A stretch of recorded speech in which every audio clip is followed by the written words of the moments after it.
साठी लागणार आहे गवार. त्यासाठी मी धुवून घेतले 2-4 पाण्याने स्वच्छ. कोथिंबीर, शेंगदाणे आणि लसूण घेतलेलं आहे.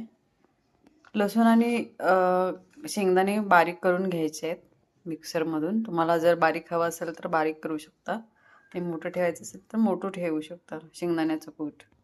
सर्वप्रथम आपण तेल टाकणार आहे कढईमध्ये.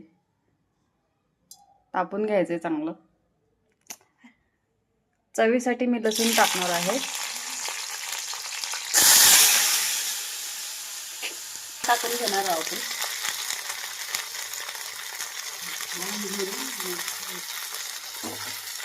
परतून घ्यायचे चांगली.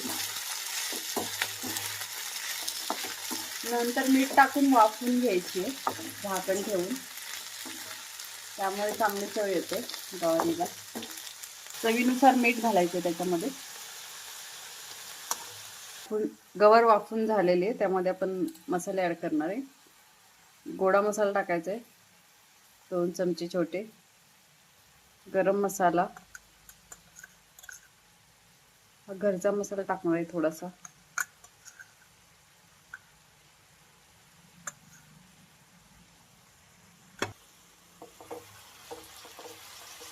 नंतर टाकणार आहोत आपण शेंगदाण्याचं कूट.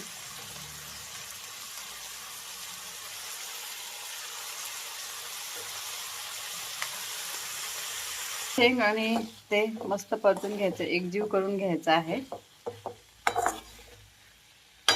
तुम्हाला जर पाणी टाकायचं असेल तर तुम्ही पाणी टाकून वाफवून घेऊ शकता.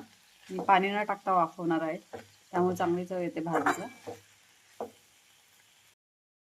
वाफून घेतल्यानंतर मस्त अशी गवार शिजलेली आहे. खायला चवीला छान लागते आणि बघू शकता छान मस्त झालेली.